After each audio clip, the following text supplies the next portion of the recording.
सारे साहबा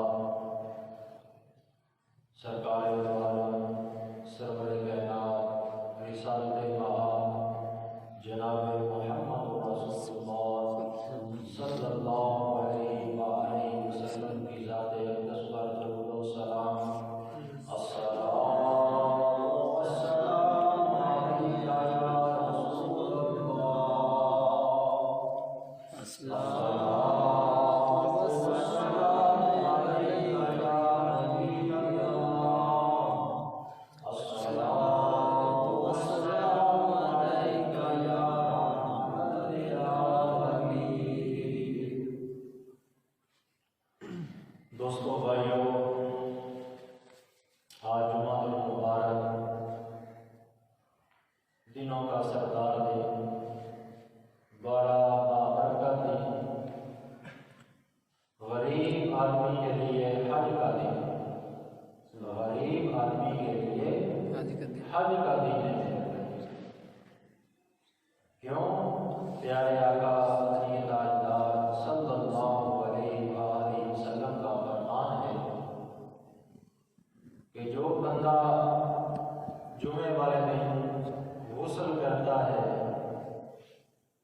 अच्छे कपड़े पहनता है, बालों में तेल लगाता है, खुशबू लगाता है और अल्लाह की तस्बीह करते हुए सुबहान अल्लाह व बिहम्दिही सुबहान अल्लाह अज़ीम कहते हुए मस्जिद की तरफ आता है, तो वो ऐसे ही है कि इहराम नाम का हज की तरफ जा रहा है। सुभान तो दोस्तों, मैं तमाम भाइयों से, अहले गाँव से गुजारिश करता हूँ कि जो ही आज़ान हो जाए, जुमे की पहली आज़ान हो जाए, मुनादी आवाज़ दे दे, हय्या अलस सलाह, हय्या अलल फलाह, आओ नमाज की तरफ, आओ फलाह की तरफ, तो एक मुसलमान ईमान वाला उससे उसका ईमान तकाजा करता है कि अपने सारे काम धंधे छोड़कर, अपनी दुकान बंद करके, अपने हल छोड़कर, फसलों को पानी देना छोड़कर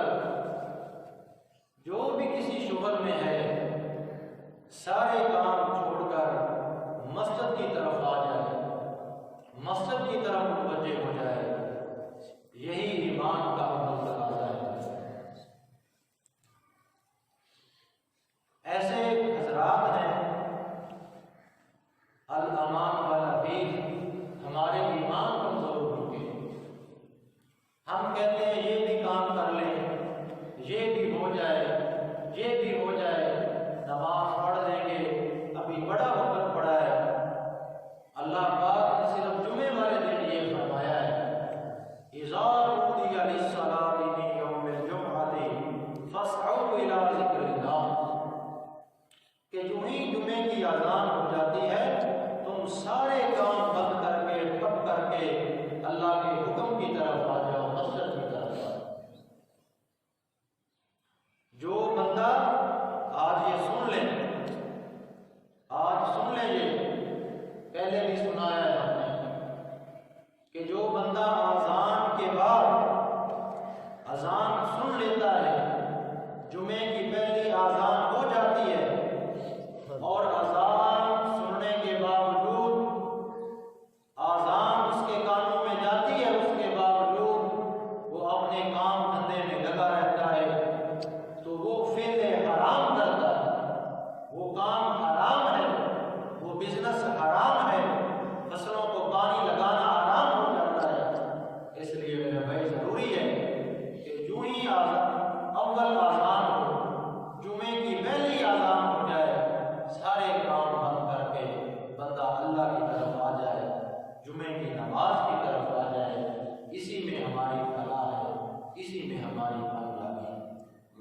अल्लाह सबको इस बात पर अमल करने की तौफीक अता फरमाए। और अमल की तौफीक कब ही मिलती है कि जब इंसान अंदर से साफ, उसकी भी नीयत हो, उसकी भी नीयत हो कि यार अपने आप से वादा करे, अपने दिल ही दिल में इरादा करे कि आइंदा तो मैं जनाब पूरी अज़ान होगी मैं मस्जिद की तरफ आ जाऊँगा। लेकिन बंदे की नीयत हो, बंदे का दिल साफ हो, उसी को फिर अल्लाह की तौफीक मिलती है, उसी के साथ अल्लाह की मदद हो जाती है। इसलिए मेरे भाइयों, अपने मन को, अपने दिल को साफ रखना, हर वक्त अपनी नीयत अच्छी रखना, ये भी ईमान का तकाज़ा है। तो दोस्तों भाइयों, हर जुमे पर हमारी गुफ्तगू होती है, कोई ना कोई मौजू होता है, और मौजू के बगैर अगर बात की जाए तो बेमाना सी लगती है। पता नहीं किस मौजू पर बात हुई, किस टॉपिक पर गुफ्तगू हुई। तो पहले भी बात की थी,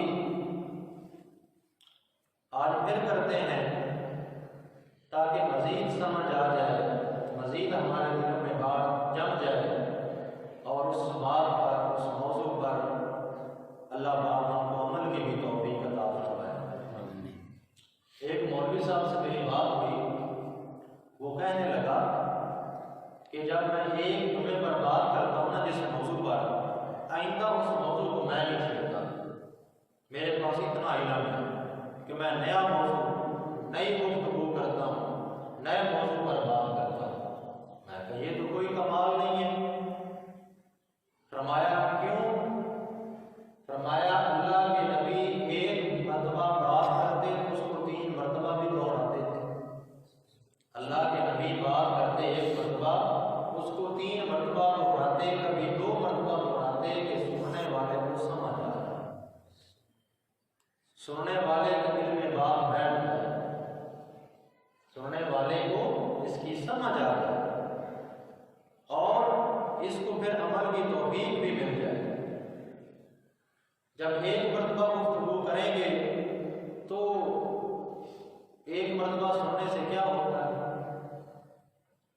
असल तो है अमल की बात, अमल की बात, अमल से जिंदगी बनती है, जन्नत भी जहन्नम भी।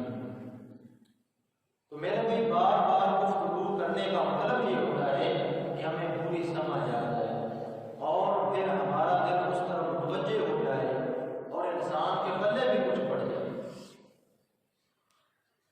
तो दोस्तों कल हमने तर्जुमा कुरान और तफसीर कुरान पर गुफ्तगू की थी फजर के वक्त। वो सरसरी सी गुफ्तगू के सुबह के वक्त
यतलू अलैहिम, तू इन पर इस कुरान की आयतें तिलावत कर, इनको पढ़ पढ़ के सुना कि अल्लाह के अहकामात से इनको आशना कर, अल्लाह की ज़ात की इनको मार्फत हासिल हो जाए।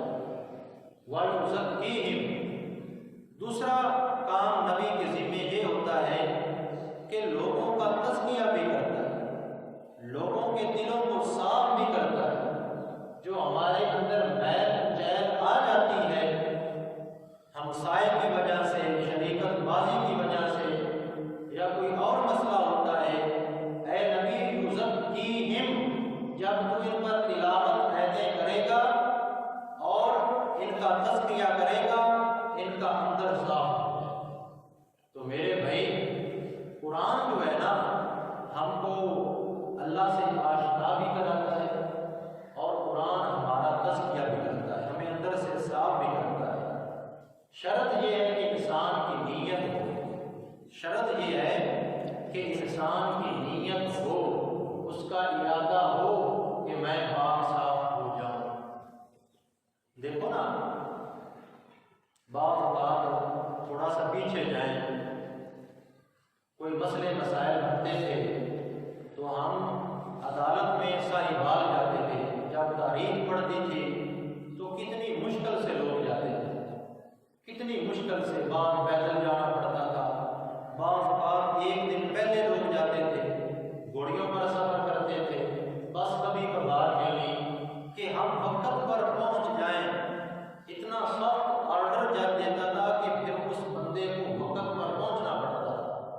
आज भी पहुंचते हैं, आज थोड़ी सी आसानी हो गई।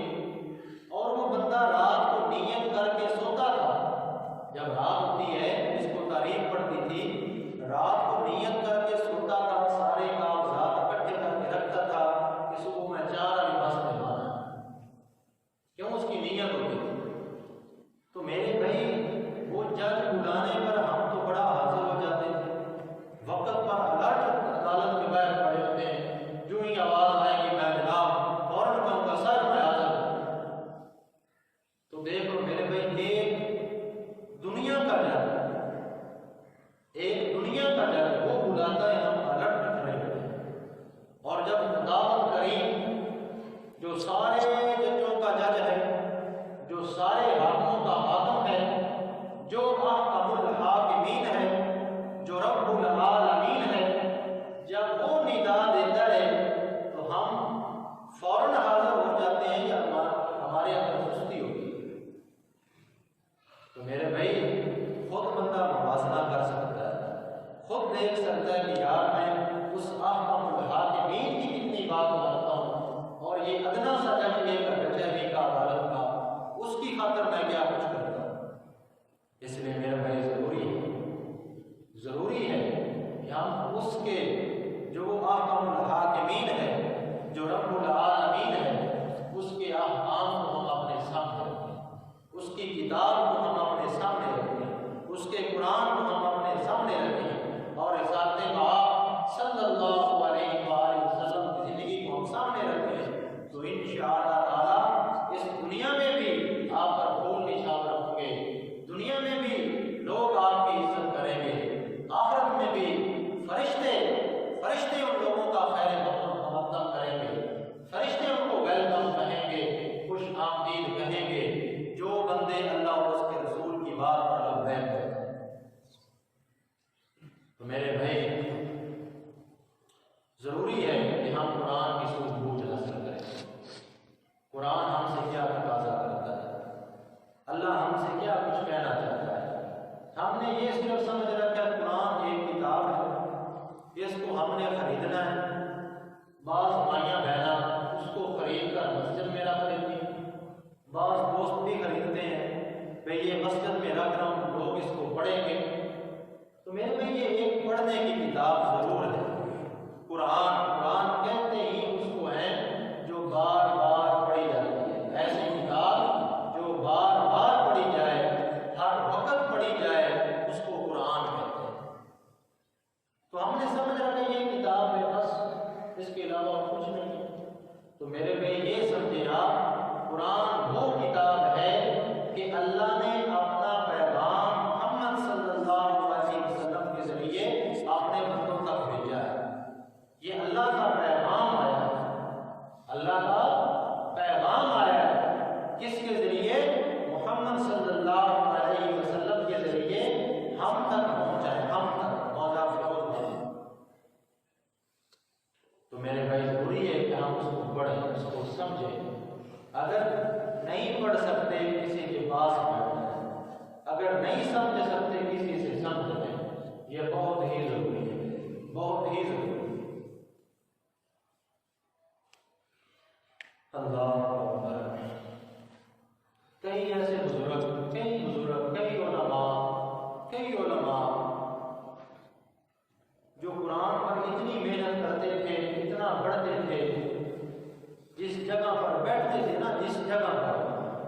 अगर ज़मीन पर बैठे हैं, चारपाई पर बैठे हैं, अक्सर तो उलमा जो मेहनत करते हैं ना, कुरान पढ़ते हैं, वो ऐसे दरी बिछा लेते हैं, ऊपर कोई थोड़ा बहुत ही गद्दी रख उस पर बैठ जाते हैं, पढ़ना शुरू कर देते हैं।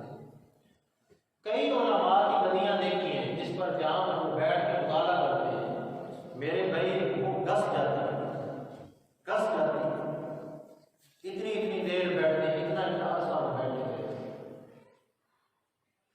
लेकिन हम लोगों ने ये समझ रखा है कि मौलवी साहब मस्जिद होना है, उसने कुरान नमाज पढ़ना है, फिर सारे बच्चे आ जाते हैं, वो कुरान पढ़ लेते हैं, वो घर भाग जाते हैं, एक सिलसिला चला है।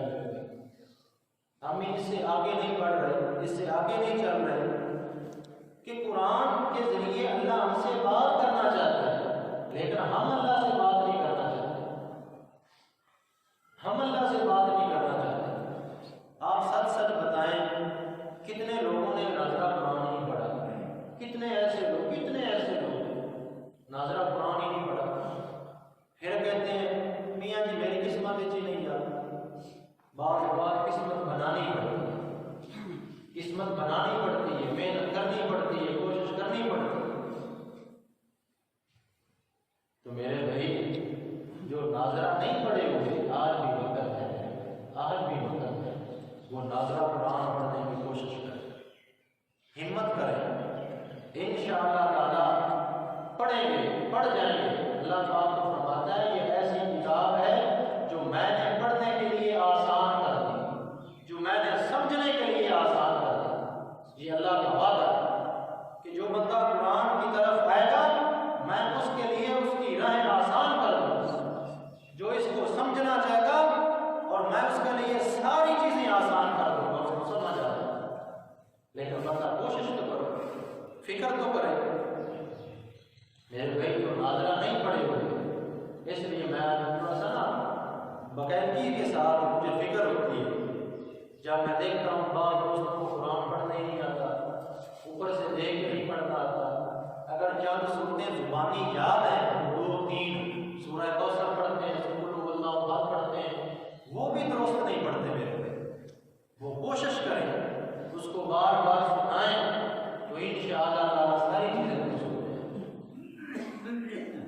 और जो नाज़रा कुरान बच्चे पढ़े हुए हैं, हमारे पढ़े हुए हैं, उनको चाहिए कि वो बार बार पढ़े उसका, डेली का एक बार, कम अज़ कम मैं कहता हूँ एक रुकू तो याद पढ़े, एक रुकू तो पढ़े।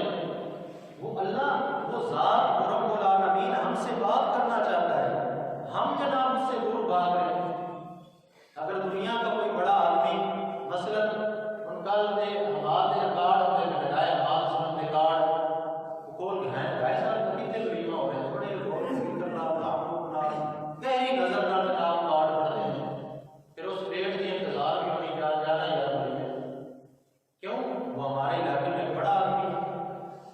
मेरे भाई वो तो अल्लाह है, उसका कार्ड 14 सदियां पहले हम तक पहुंचा है। वो इतना बड़ा कार्ड है, उसका एक हरफ पढ़ेंगे 10 नेकियां मिलेंगी, 3 हरफ पढ़ेंगे 30 नेकियां मिलेंगी। ये तो जुबानी कुरान या ऊपर से देखकर कुरान पढ़ने का अजर है, ये सवाब है, ये अल्लाह का वादा है। और जो बंदा इसमें गौर फिक्र करेगा कि अल्हम्दुलिल्लाहि रब्बिल आलमीन, इसका मानी मतलब क्या है, इसका मफ़हूम क्या है, तो उस गौर व फिक्र करने वाले बंदे को पढ़ने का भी सवाब, गौर व फिक्र करने का भी सवाब। और जो बंदा फिर इस पर अमल करेगा, जो बंदा फिर कुरान पर अमल करेगा, जनाब मोहम्मद रसूलुल्लाह सल्लल्लाहु अलैहि वसल्लम की जुबान से निकले हुए अल्फाज होने। अल्लाह के नबी ने फरमाया जो बंदा कुरान को पढ़े, इसको समझे, फिर इस पर अमल करे, कल क़यामत वाले दिन वो नबियों की सब में शामिल होगा। इतनी फजीलत है कुरान को पढ़ने की, समझने की, इस पर अमल करने की। और एक नबी का दर्जा कोई आम नबी नहीं, दर्जा नहीं। नबी को अल्लाह पाक ने पता नहीं कि खुद अल्लाह पाक उसको चुनता है, उसकी तरबियत करता है, फिर उस पर किताब नाज़िल करता है, अपना बंदा बनाता है। नबी मासूम होते हैं, कोई गलती नबी से तो जहाँ पर नबियों की कुर्सियाँ लगी होंगी तो वहाँ पर एक आम आलिम जो कुरान को पढ़ने वाला, कुरान को समझने वाला, कुरान पर गौर व फिक्र करने वाला, वो भी उस हिस्सा में खड़ा है। इसलिए मेरे भाई मैं आपसे गुजारिश करता हूँ, बार बार मैं यही कह रहा हूँ, पहले भी बात कह चुका हूँ कि हम इस मैदान में आए, हम मुसलमान हैं, हमने कलमा पढ़ा है, ला इलाहा इल्लल्लाह मुहम्मदुर रसूलुल्लाह। अब ये कलमा पढ़ के हम मुसलमान हुए, अब हमने मोहम्मद पर ईमान ले आए और मेरे मोहम्मद सल्लल्लाहु अलैहि वसल्लम की सुन्नत तरीका यही है कि हम कुरान को पढ़ें, इसको समझें, इस पर अमल करें। रही बात हमारे माशरे की, हमारे कल्चर की, मैं बड़ा हो गया जो लोग की अक्सर मेरे भाई ये भी बेवकूफ़ी है, ये भी बेवकूफ़ी, ये उम्र इसमें तकाजा नहीं है। शेख सादी अलैहिर्रहमा से पूछे 40 साल के बाद आप शेख सादी जब थोड़ा समझ आ जाए 40 साल की उम्र में हाफिज बने। अभी थोड़ी देर पहले अभी मैट्रिक के इम्तिहान में ना कोरोना की वजह से बच्चे पास हो गए। एक बूढ़ा आदमी जिसने 40 मरतबा इम्तिहान दिया, बहावलनगर का या भागलपुर का था, 40 मरतबा मैट्रिक का इम्तिहान दिया, 40 मरतबा, 70 साल उसकी उम्र थी। तो आखिरकार बगैर पेपर की वो पास हो गया। वो लगा रहा आखिरकार ऐसा वक्त आया कि अल्लाह पाक उसको भी पास कर दूँ। 70 साल वो शर्मिंदा नहीं होगा, वो लगा रहा। तो मेरे भैया कुरान पढ़ने की तरफ आए तो मस्जिद सबसे आला जगह है, सबसे आला जगह है जिसमें बैठने पर भी सवाब मिलता है। मस्जिद में दुआ होता पढ़ के वैसे बैठा है, सवाब मिलता है। ये ऐसी जगह है। हम बाजारों को, डेरों को बैठने को पसंद करते हैं मेरे भैया। मस्जिद में बड़ी बेहतरीन जगह है। बाजारों के बारे में अल्लाह ने सबसे ये धरती पर जो बदतरीन जगह है वो जनाब बाजार है। तो खुदारा मेरे भाई नौजवानों से भी मैं इल्तिमास करता हूँ, गुजारिश करता हूँ, आप उर्दू पढ़ लेते हैं, आप कुछ समझ लेते हैं तो कुरान को तर्जमे की तरफ आए, कुरान को उर्दू में पढ़ें। अल्लाह क्या कह रहा है? सूरह यासीन का तर्जमा पढ़ कर दें, सूरह नूर पढ़ें। हकीकत बात है सूरह नूर पढ़ें और सूरह हुजरात, इन दोनों सूरतों में माशरत को बयान किया गया। तो आप पढ़ेंगे, आप पढ़े हुए एक मरतबा तो पढ़ें। चलो उस्ताद होने के नाते आप मुझे अपना इमाम मानते हैं, उस्ताद हूँ आपका, मैं आपसे ना अपील करता हूँ हुजूर अल्लाह की रज़ा के लिए 2 सूरतों को तर्जुमे के साथ पढ़ें, एक सूरह नूर को, एक सूरह हुजरात, एक सूरह हुजरात 18वें पारे में सूरह नूर है, हुजरात के बारे में इसी के राउंड अबाउट है। तो मेरे भाई दोनों सूरतों को आप एक दिन में पढ़ सकते हैं, 2 दिनों में पढ़ सकते हैं। आपको मुआशरे की समझ आ जाएगी कि अल्लाह इस मुआशरे को कैसे रखना चाहता है और हम किस मुआशरे में चल रहे हैं, हम किस मुआशरे में जी रहे हैं। तो नौजवान आजाद पढ़ेंगे दोनों सूरतों को, ज्यादा वक्त नहीं है, 2 सूरतें हैं। सूरह नूर 3 रकू है, सूरह हुजरात के भी गालबन 2-3 रकू हैं, 6 रकू बनेंगे। और 1 घंटे में आदमी बिल्कुल इनको पढ़ सकता है। सरसरी तर्जमा, ऊपर सरसरी तर्जमा, सिर्फ तर्जमा पढ़े तो आपको पता चल जाएगा कि इसमें अल्लाह पाक ने क्या अहकाम दिए हैं और हमारा माशरा कैसे जी रहा है, कैसे जिंदगी बसर करता है। तो मेरे भाई ये करने से आता है, करेंगे, मेहनत करेंगे, इस मैदान में कूदेंगे तो फिर इंशाअल्लाह मोदी भी नहीं करेंगे मेरे भाई तो अल्लाह पाक फरमाते हैं बालहुम अज़ालिम, बालहुम उलाइका कल अनआम। अल्लाह उन लोगों को मुखातब होकर कह रहा है कि जो कुरान होने के बावजूद रसूलुल्लाह सल्लल्लाहु अलैहि वसल्लम की सीरत की ज़िंदगी उनके सामने है, सीरत तैयबा उनके सामने है, सब उनके पास है। अल्लाह पाक ने ज़हन भी दे रखा है, इल्म भी दे रखा है, फिरासत भी दे रखी है, माल दौलत भी दे रखा है, उसके बावजूद मेरी आयतों पर गौर नहीं करते, मेरे कुरान की तरफ नहीं आते, मेरे कुरान की आयतों में तदब्बुर गौर फिक्र से काम नहीं लेते। उलाइका कल अनआम, वो जानवरों की तरह, बल हम अज़ल जानवरों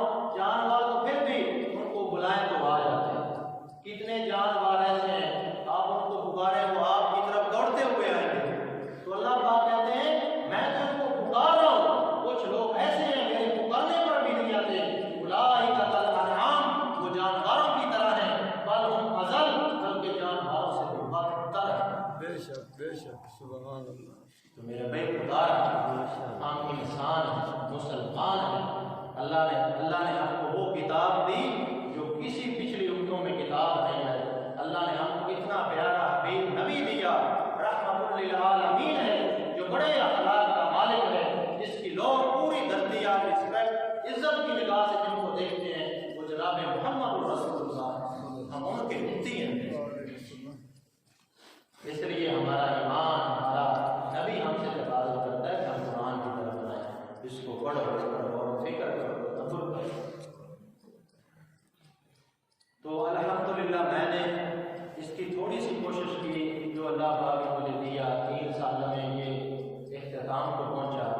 3 साल पहले मैंने ये काम सूरह फातिहा से शुरू हुए थे, तो सूरह नास तक पहुंचे। 3 सालों में मेरे भी अंदाज़ा कर लिया, थोड़ा थोड़ा पढ़ते हैं, सिर्फ तर्जुमा।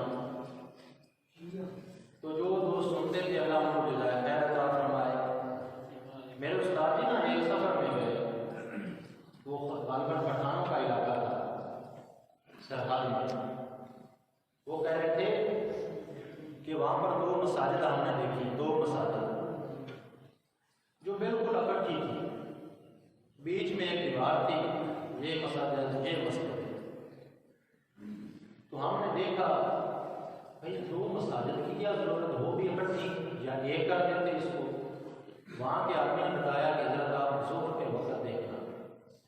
जब ज़ोहर हुई तो हमने देखा ये भी मस्जिद भरी हुई, वो भी मस्जिद भरी, नमाजियों से।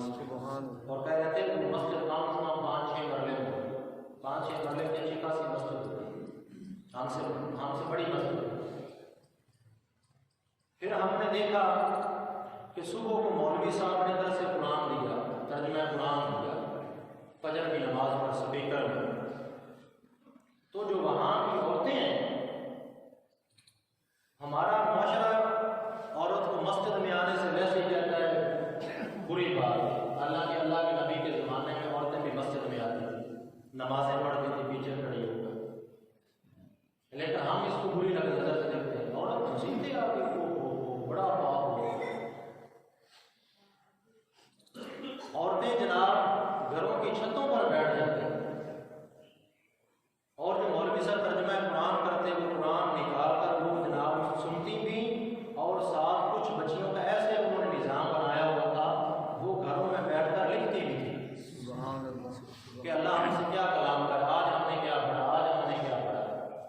इस तरह वो लाउड स्पीकर पर एक स्कूल, एक मदरसा बना हुआ। और जो मस्जिद में नमाजी आए हुए थे, बड़ी हुई मस्जिद थी, हम अदम गोश्त पर कुरान को सुन रहे थे। कुछ नौजवान बच्चे भी पढ़े लिखे थे, वो कुरान नोट कर रहे थे कि इस सूरत में अल्लाह पाक ने क्या फरमाया, फलां सूरत में अल्लाह पाक ने क्या फरमाया, ये अल्लाह का हुक्म क्या है, कहाँ पर आता है। वो कुरान की तफहीम मफहूम जान रहे, कुरान की समझ हासिल कर रहे। ज़राए तो बड़े कुरान समझने के, सुनने के, लेकिन हम किसी जरिए को नहीं बना रहे हैं, किसी जरिए को भी नहीं बना रहे। ये जो मैं तर्जुमा कुरान पढ़ता हूँ मुस्तफ़ी उस्मानी साहब का, लेकिन मेरे कुरान से मोहब्बत, और लोग अपने औकात को किस तरह महफूज करते हैं, किस तरह अपने वक़्त को कीमती जानते हैं। कि जनाब सफ़र कर रहे हैं, वो बड़े आलिम हैं, उनको बैर भी आना जाना पड़ता है, मुल्क के दूसरे शहरों में भी आते जाते बाई एयर जहाज के जरिए। वो कहते हैं ये सारा कुरान उन्होंने सफ़र में लिखा है। सफ़र में हम सफ़र पर जाते हैं, हम लंबे आते जाते हैं जनाब, पति जी बैठे जनाब गाने ला ले, फिल्म ला ले, कुछ मर्जी की रखिए, लेकिन वो ऐसे लोग हैं अपने सफ़र को भी कीमती बना दे। ये होते हैं कीमती लोग। इसलिए हमको भी चाहिए कि हम भी कीमती बने, अपने औकात को, अपनी उम्र को, अपने वक्त को कीमती बनाए, अपनी ज़िंदगी को कीमती बनाए। फिर अल्लाह पाक ने यह मौका नहीं देना, कल क़यामत वाले दिन कहते कुछ लोग, या अल्लाह हमें मौका दे, मैं वापस जाना तो मैं बिना पढ़े आता हूँ। अल्लाह कहे बस जो हो चुका तो। तो मेरे भाई यही मैंने आपको पैगाम देना था। सारे लोग जो नाजरा नहीं पढ़े हुए, वो नाजरा पढ़ने की कोशिश करें, अपनी औलाद को भी पढ़ाएं। जो नौजवान बच्चे नाजरा पढ़े हुए, जो लोग पढ़े हुए नाजरा, वो कुरान की रोज़ाना की